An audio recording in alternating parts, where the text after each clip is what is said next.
Hello, my name is Pam Hall, and I'd like to tell you what the Lord has done for me.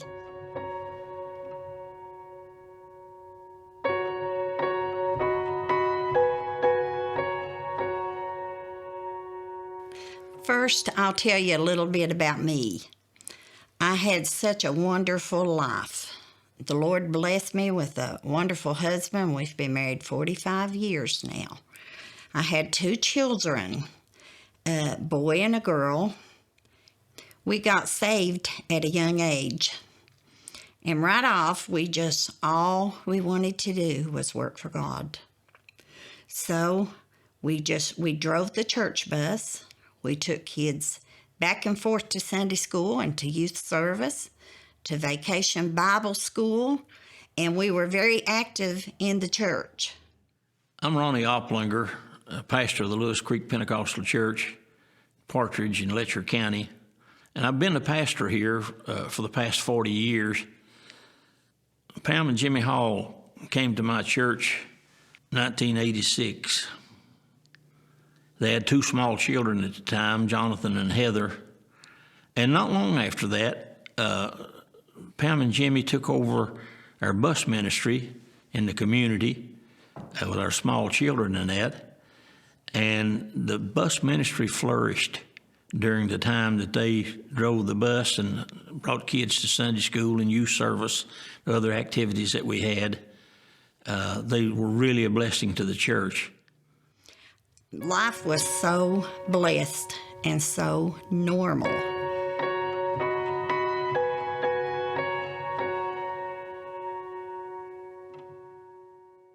Then one day, I just woke up in pain in my right arm.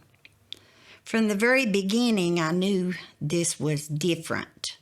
Felt like something I'd never felt before. So I tolerated it that day, and the following day I went on to the doctor, a local doctor here in Harlan County. Then my hand began to swell. It would just turn dark looking. It had a dark looking color, and the swelling would get so bad that it would hang down over my hand. And meanwhile, the pain was just getting worse and worse. People was praying. Without that, I don't know how I would have made it. Sister Pam began to get sick, and she was having problems that she went to the doctors, different doctors, and she couldn't get a diagnosis. They couldn't figure out what was wrong with her. And she would swell, her arms and hands, and her leg would swell, her feet. And the doctors thought it was rheumatoid arthritis, but that was not what it was. So the pain just kept getting worse. The doctor couldn't diagnose it. He went from one thing to another. It may be this, it may be that. And we kept trying. Meanwhile, our church family and the people around us was praying that God would help and reveal what was going on, that I could get some ease from this pain. But it kept getting worse. It was horrible. My life was just stopped. I couldn't do anything, but I kept pushing. I wanted to still go on the church bus. I couldn't drive. My husband would drive, and I would take a pillow and lay under this arm to be able to ride the bus to take the kids to church. But it just kept getting worse and worse. So after he tried about a month to help me, he finally decided it must be rheumatoid arthritis. The swelling was huge, my hand was dark, and he couldn't figure out what was going on. So he decided he'd send me from there on to Kingsport to a rheumatologist. And when I got there, the old man took one look at my hand and he said, I know exactly what this is. He said, I've seen it one time before. He said, rheumatoid arthritis attacks both sides most of the time. And when he saw how swollen my hand was and how it was just in one arm, he said, this is reflex sympathetic dystrophy syndrome. RSD is an older term used to describe CRPS. Both RSD and CRPS are chronic conditions characterized by severe burning pain, most often affecting one of the extremities, the arms, the legs, hands, or the feet. Sister Pam experienced the disease in her arms, hands, feet, and legs. So life just got so bad. I couldn't find any ease. No matter what I'd done, no matter what they gave me, it didn't work. I tried to go on with life. I tried to be part with my family, but I was in so much pain I couldn't live. The only ease I could get was from heat pads. I would take heat pads and I would roll my arm up in heat pads. It didn't matter if it was 100 degrees outside. I couldn't stand a fan. I couldn't stand the air conditioner, nothing to blow against my skin. I couldn't even stand a cover to lay on top of it. It was sensitive like a nerve in a tooth is the only way I know how to explain it. So it was, as it got warmer, I laid with electric blankets wrapped up and the sweat rolling, trying to ease the pain.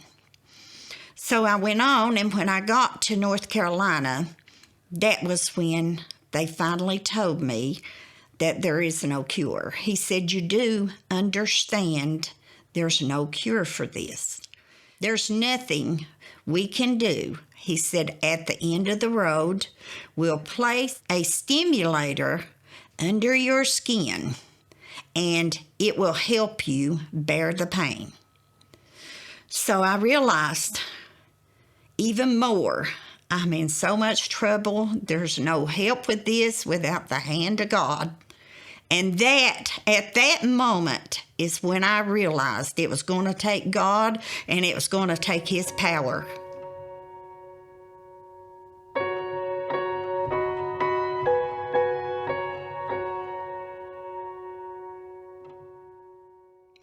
God is so good. He helped me so much. And I had good praying people that would pray, and they would come by my house after church services. They would come by and they would pray for so long. And different people that heard the kind of pain I was in. They came from Indiana, Ohio. They came out of Hazard. They came people that I'd never seen before and never seen since. Heard about this, and they would come and lay hands on me and pray. All different kinds of churches.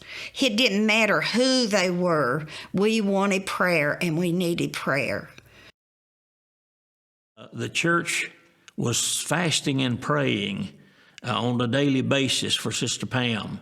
And there was times when this went on 24 hours a day. Somebody was fasting each day. Somebody was praying even through the nights. There was people who took different hours during the nights and would pray and pray for Sister Pam. When we set the surgery, the doctor had never done this before. He said, I'll collapse your right lung. I'll cut and remove 3 of the sympathetic nerves. And he said, it has to stop the pain. So I remember our church family coming. They were there for support from beginning to end. They never left our side, which was such a blessing.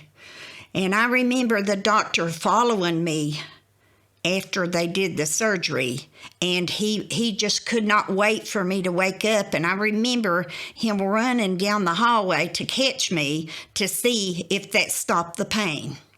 Well, I remember waking up and the pain was gone. We thought, praise the Lord, this has fixed it. And so it took them till like the next day to take the tubing out of my lungs. So I spent, some time there in the hospital, and the pain never returned. It just stopped. So I came home and we thought it was all over. And then one day I was sitting looking out my window. Wasn't long after the surgery, maybe a week. I can't remember how long it was. And I was sitting looking out my window, and I felt that horrible pain come down again. And when it came back with vengeance. It was like it was even worse than it ever was. So not only was it in my right arm, I could feel, as they had told me in North Carolina, I could feel it going through my body. It went down into my right leg, and my knee began to swell like my hand. My foot began to turn black, and it was horrible. I couldn't walk. I couldn't use my arm or nothing, and I remember just the support of the people and praying, and it was the only ease I would get. This pain was continual. They gave me narcotics, and I would take those things like every hour, but it didn't faze this pain. It was so out of control. It had spread by now. It had spread all the way through my body. And it was in my face. It would feel like a toothache, a naked nerve, like air was blowing on it.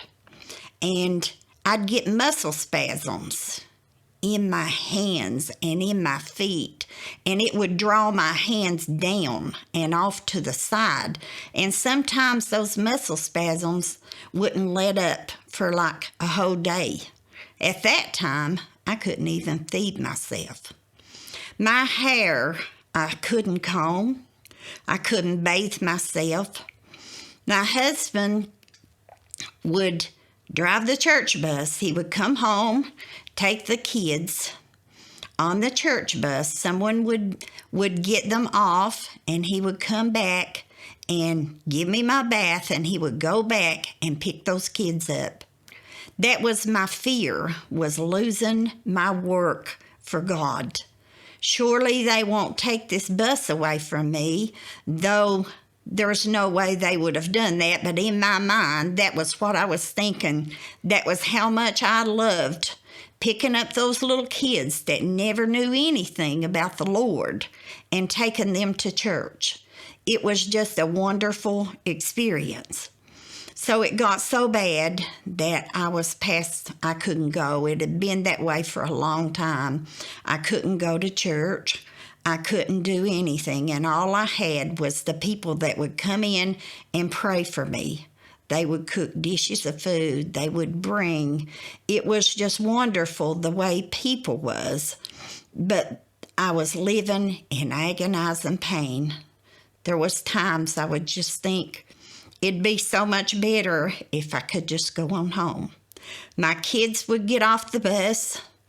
They would come in the house, and it was pitiful the way they had to see me in pain. By this time, it had crippled me, put me in a wheelchair. They had to bring a hospital bed in. And what feelings this was all the time this was going on. And I feel like I really need to detail this stuff, because this is tricks the devil used on me. We can't help our body. We can't help the pain that went on. But he would tell me it's because I didn't have enough faith, and that I didn't need to get in a wheelchair, because then that meant I didn't have enough faith for God to heal me or help me. So in the beginning, I would make them put me on a quilt and drag me through the house, because I thought if I got in the wheelchair, it would keep me from being healed. And our pastor called one day and he told me, he said, Pam, if you just drop some of that pride, he said, and get in that wheelchair, he said, God will do something for you.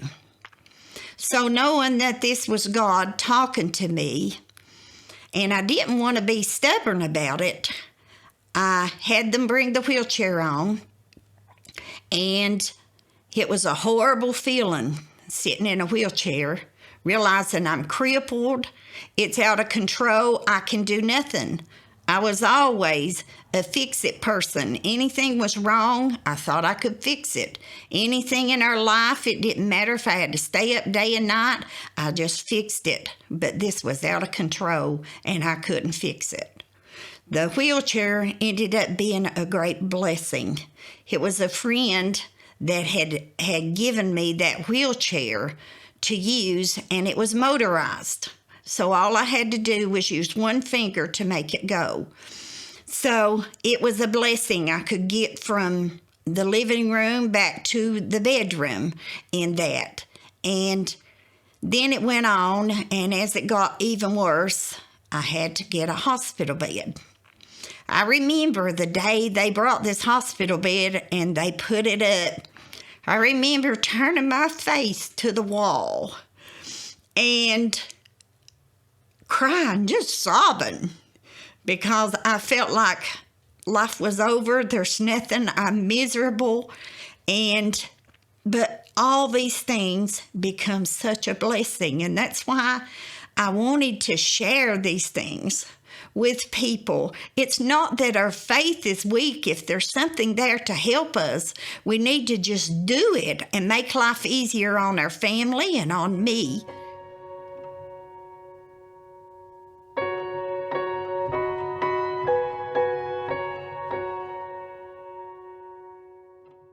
So I tried to detail a lot of the stuff. There's no way we could tell you everything. It'd take all day. And I could never tell you the little details. And the way God helped me all the way through this, He never left me. He was always there. When I felt like I was losing my mind, He would come by and help me. And that's His promise to us with these things, that He'll never put no more on us than we can bear. And I tell you, I have learned that in life. God has taught me that. I woke up one day like this, and life was over. I mean, it just come to a stop. And that's the way it is.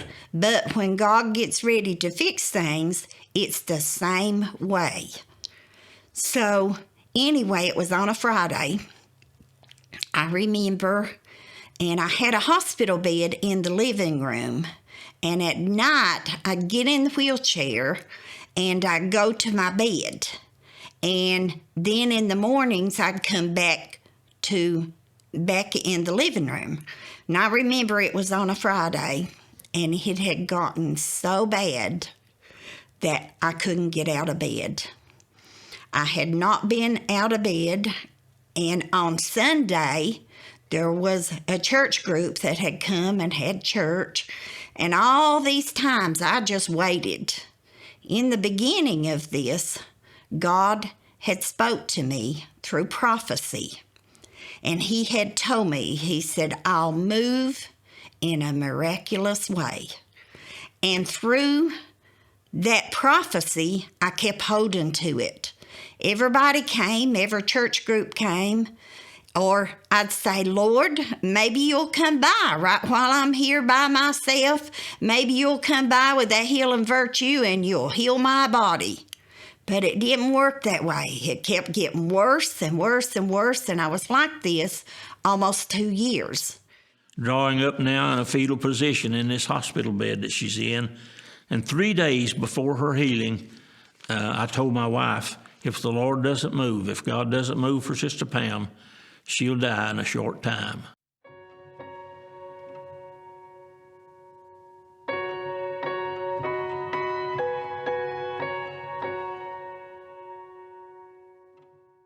So on Sunday night, I remember after the church service, I had a friend, and she would call me from the church, and I would just she was going through some hard times herself, and we just sort of talked to each other and tried to help each other through the things we were going through in our life. And I remember just crying.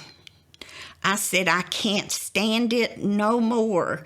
It's in my face. It's everywhere. This pain is killing me. I can't get any ease. So I finally went on off to sleep, and the next day then, they tell me that they're going to come by and pray. On December the 30th, 1996, I was at home. It was midday. There was a young minister at home with me that day. His name was Rex Lloyd. He's out of the Hiram community. And Rex was at my house visiting. My phone rang, and Sister Darlene Wharf, I believe it was, told me that she was over at Sister Pam's house and that Pam was extremely sick that day and really needed prayer, and would it be possible for me to come over? And Sister Pam only lives roughly a half a mile from me. So Rex and I drove over to Sister Pam's. We went in to sit down. There was three other church members there. Three other ladies were there with Sister Pam. Rex and I sat down, and we only sat down for what seemed like to me a couple of minutes, because she was so sick and had such great pain. I did not want to wait about having prayer for her. We think sometimes because we're not such perfect people that God don't move. But I can tell you that morning when they got there, I was in such pain that I just felt so grouchy and so irritated. Everything was just on my nerves. And I've thought often about that, how we try to make ourselves so perfect in life, but there's no way we can. It takes the hand of God to do them things. And God understands. He knows we're human. And so I would feel like if I got hateful or I got grouchy, the Lord wasn't going to heal me. And so that morning when they came, I just remember all that. And they come in, and it was my pastor, Brother Ron, and Brother Rex Lloyd was from another church. He was a young preacher, and I remember he was with him, and then they were about three sisters that was there. And I remember when they came, the first thing I would always do when somebody come to see me is I would ask them if they'd ever been healed. That would be one of my first questions, or if they ever knew anybody that was healed, because I wanted anything that would build my faith or help me know what God could do. So we talked just a few minutes before they got up to pray, and I remember our whole thing we were talking about was about healing.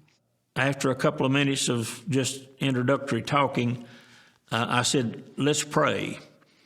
And I started to get up out of the seat that I was in and to move over to the bed where Sister Pam was laying. And when I started to get up out of the seat, the Lord spoke to me and said, I'm going to heal her today. Nobody heard that but me. I was the only person that heard it.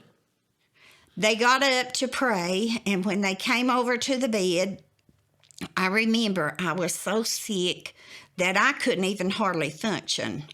And I remember them just saying over and over and over, just have faith, Pam, just have faith, just have faith.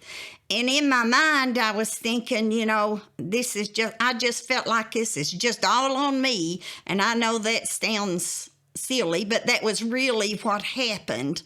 And I thought, I'm just too sick. I'm too sick to pray. We walked over to the bed, anointed her with oil, began to pray. The Spirit of the Lord come down, and the prayer just continued for maybe 15 to 20 minutes, just one of those times that you pray that you never have to think about what you're saying. God is dealing with your heart, and you're speaking directly to Him, and you know you are. Meantime, after about 15 to 20 minutes, all of a sudden, the spirit seems to be going away, and Sister Pam is not healed. And in my mind, I questioned the Lord.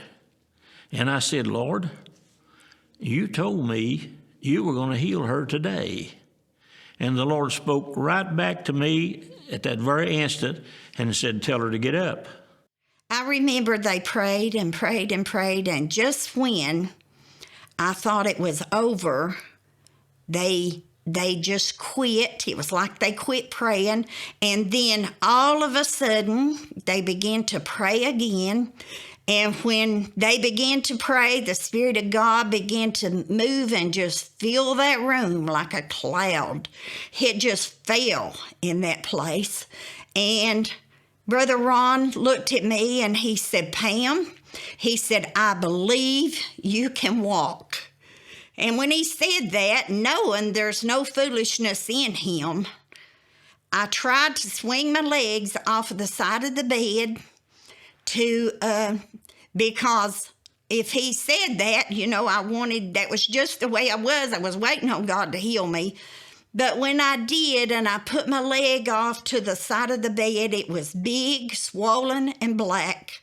And I remember thinking, it won't work. It was just a thought in my mind the whole time. It was like there was a battle in my mind going on. From where she was sitting in that bed, half sitting, she turned and set her feet on the floor.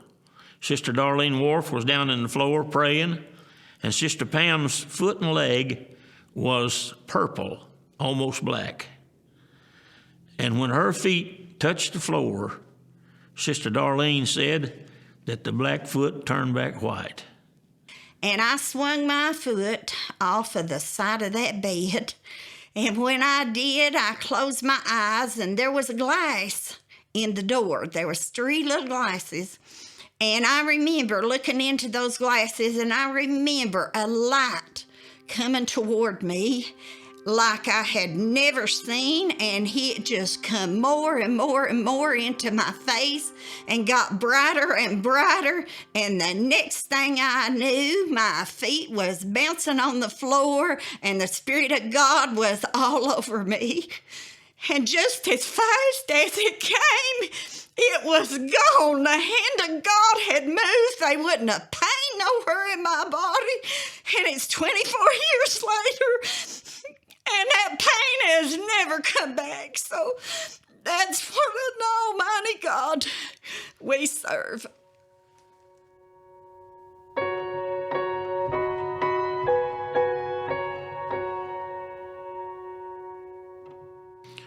She was completely healed right at that instant, not just a little bit now and a little bit later or something like that. This was an immediate healing. This woman had been in extreme pain for some 2 years, almost 2 years. I had been with her throughout the whole time, daily sometimes maybe it'd be a day or two before I'd see her, but anyway, I was with her the entire time, and I know for a fact that God healed this woman, and she's healed today. That's never been back on her anymore. We moved the wheelchair out that day, and we took the hospital bed down and put it away, and I went back home, and later that afternoon, she called and asked if I could come back over about 3:30 or so, about the time her husband would come in from work. And so I went back over that afternoon, and when Jimmy came home from work, he came to the back door. She met him at the back door, and he said, "What's wrong with you?" And she said, "Nothing, Jimmy, I'm healed." And the Spirit of the Lord fell again, and we had a wonderful time in the Spirit of God. I don't have to ask anybody about this. I personally witnessed it. I went through it with her as her pastor, and this is a true story, and there's nothing about it that's made up. There's just no way to explain this to you. When God does something, it was just in an instant. It wasn't over time. In an instant, it was gone just like it came. Amazing. God had told me how amazing it'd be, and it was exactly just like he said it was. It was miraculous. I remember my daughter was home, but my son was gone. My husband was at work when this happened, and I remember when my son came back that evening, the one thing that I had done was told them, take that hospital bed out of here. I don't need this no more. So I remember it was a center man that came in and done that. He took it out and he stored it in the garage. And when my son came back, this is what things will happen to your children during these times. This is things that'll carry them through life. And when I'm buried and under the ground, they'll never forget what they seen the hand of God do. He came in, and me not thinking by this time, I had went to take a bath. And when he came in and the bed was gone, knowing, because he had trusted God, we all was trusting God to heal me, he come to the door and he hollered and he said, Mom, where's the hospital bed? I said, we moved it, because I didn't want to tell him, actually wanted to wait and come out and let him see what God had done.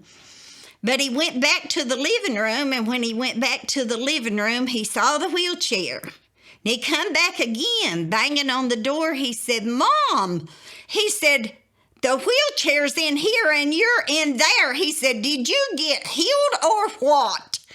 And what a wonderful moment. What a time for my child to remember, and my two children to remember what the hand of God had done for me. So I had to tell him. I had to tell him because he had figured out, and he was waiting on God to heal me. Everybody was waiting on God to heal me. So then my husband came home, and I got up and walked to the door to meet my husband. When he come through the door,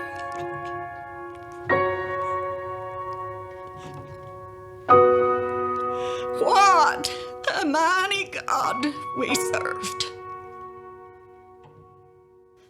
The first year after I was healed,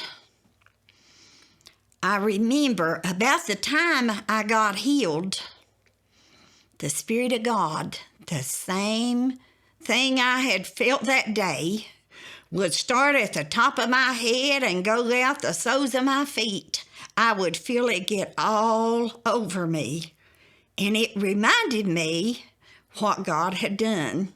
Well, this went on until year after year at the same time this happened.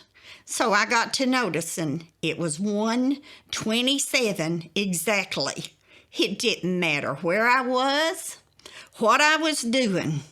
If I was in a store or wherever I was, I'd feel that come down over my body. And that same feeling would be there as it was the day I was healed. 24 years later, this year on December the 30th, at 1:27, it was still doing the same thing. That's one of the most special things God has ever done for me in my life. He always reminds me of where I was and where He's brought me from.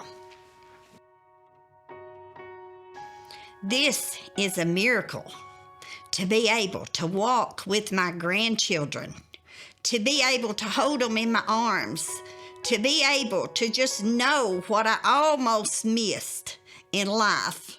But what you done, Lord, I praise you for it.